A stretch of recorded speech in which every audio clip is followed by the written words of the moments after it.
Warm welcome, everyone. Welcome and thank you for choosing our course. In this very first lecture, we have 3 learning goals for you. So we're going to talk about the benefits of lean, what lean is in a very condensed way. We're going to explain it, and we're going to close with explaining the structure of this course. Let's start first with the benefits of lean. Well, benefits for organizations are numerous. You just look on the internet and you see how Forbes 500 companies have benefited enormously from applying lean principles throughout their organization. So it's not a management fad. You see it happening all over, again and again and again. Companies making enormous savings by applying lean principles. But there are also benefits for, let's say, the employee, so those people who are looking for jobs or are employed and wish to climb basically the career ladder. You know what? Go to any kind of job vacancy website or database, such as monster.com, for instance, and just type in lean or lean management or lean manufacturing. It really doesn't matter all that much as a keyword. And then you will be amazed by the enormous amount of job applications that require a good knowledge of lean as even a prerequisite to apply for those jobs. So convince yourself, go on the internet and have a look around. But what is also interesting about those job vacancies is that These are actually coming from a diverse set of industries, such as hospitals, healthcare, IT, automotive, services in general, etc. It's an enormous amount of industries that implement lean, actually, not just the production but also services, etc. So these are the benefits of lean for organizations and for job seekers and those who are already employed. Have a look at the house of Toyota here. The house of Toyota. Now, why would I show you the house of Toyota? Well, first things first, this is not the actual house in which Mr. Toyota lives. Neither is it the house where this gentleman lives in. Who is this gentleman? This gentleman is Taiichi Ohno. And why would I show you Taiichi Ohno, and why would I bring up the house of Toyota? It has a very clear reason.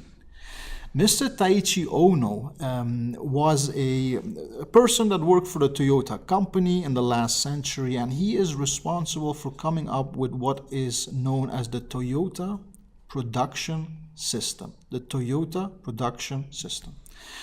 And this Toyota Production System helped to cut costs inside the Toyota company considerably and consistently. It was an enormous success.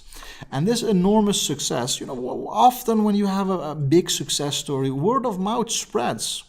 And people in the West, they started emulating this Toyota production system. They started doing the same things that the Toyota company did inside their factories to also benefit from the savings and the increasing profit.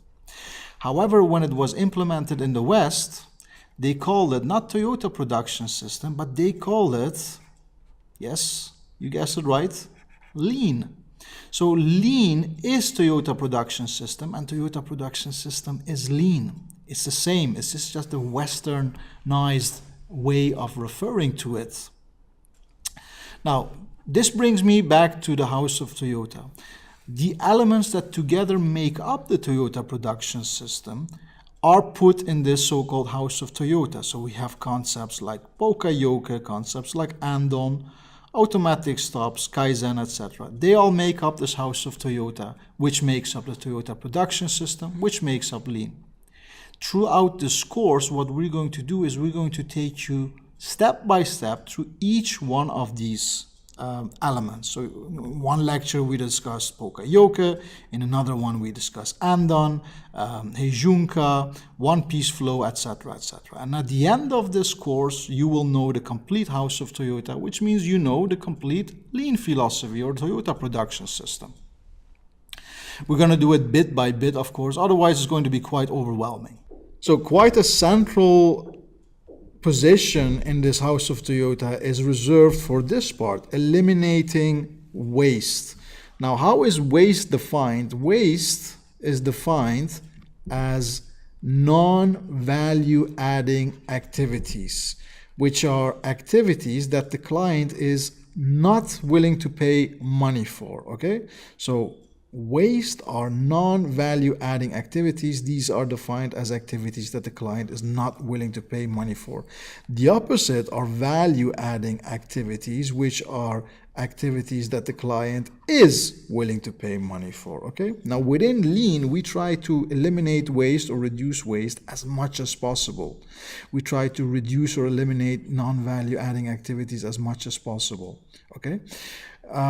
Let's have a look at a process. For instance, the process to, I don't know, produce some kind of a women's dress, okay? Now, let's say a process to produce some kind of women's dress.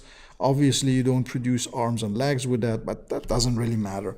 The process starts with ordering and it ends with receiving the dress, and in the meantime all kinds of activities occur. For instance, the fabric has to be woven, it has to be colored in the desired color, this dress, and it has to be cut in the desired dimensions, and then it can be received. But there are also other activities occur. For instance, between ordering and weaving, maybe we have to wait for a signature from John, and John is ill at home and he won't be back for the coming 2 days. Now, if we look at these activities, if we look at weaving, coloring, cutting, would you say that these are value-adding activities or non-value-adding activities? If I would be a customer, I would say yes, because I am paying for it. You're willing to pay money for it, but what about this one, waiting for the signature from John? Would you be willing to pay some extra money for that just to wait for that signature? Why would I? Why would you? Exactly. So in that sense, that kind of activities, the waiting for the signature of John, is a non-value adding activities or a form of waste, and it should be reduced. When we reduce these non-value adding activities, we reduce lead time, which is defined as the time difference between the start of the process and the end of the process. Now, the shorter lead time becomes, the faster you can serve your customer. The customer is going to be happy. But you're also going to be happy because when you reduce lead time, a number of activities get less and less. And all activities cost money. If they don't cost money directly, they cost time, and time is money. So you're going to also make yourself happier because you reduce your cost. You make a happier client and you reduce your cost. Basically, benefit for both parties involved. I hope it's not too messy, this picture. My students always complain and say, why do you make such a huge mess? And then I ask them, well, do you understand it? And I say, yes. And I say, why do you complain then if you understand it? I hope it also was clear to you in this respect, but I want you to now think about something. Is in your own surrounding, if you're working, can you already identify some non-value adding activities? I'm pretty sure that if you think, you can think of many, because so often we see them every day, but we take them for granted. We never see them as what they are, which is a form of waste, which we should eliminate. A justification for those are activities that has always been performed. Activities, this is what you often hear. So when you ask people, why is this waste? We have always done it. We have always done it, and so we must always do it. But that's completely wrong way of reasoning. Right. Finally, something about the structure of the course. Well, it's a complete course. So all of the elements that make up this house of Toyota, this Toyota production system or lean, are there. Everything is there. Everything is explained. It's a complete course, but it also means that the things that should not be there are not there. This is a certified lean management course. We don't contaminate it with all kinds of elements from other methodologies. So in that sense, it's quite a pure course, complete and pure. Second of all, it's a straightforward course. Between the two of us, I think we have close to 20 years of experience teaching. Well, slightly less than 20 years. Right. But what we have learned over and over again is the following. If something can be explained in 10 minutes with a clear example, that's much better than explaining it in 10 hours with poor examples. So we try to keep it straightforward, we try to keep the examples clear, and we try to keep it concise. We do not want to waste your time.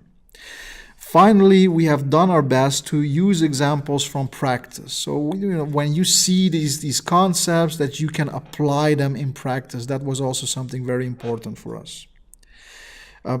We're always willing to improve the course further, so if we can in any way improve it more, please do not hesitate and send us just a message via the site, and we will seriously consider all your improvement suggestions, and we would be very grateful for that. So far, thank you so much for your valuable time and your attention, and we hope to welcome you to the next session soon. Thank you very much. Thank you.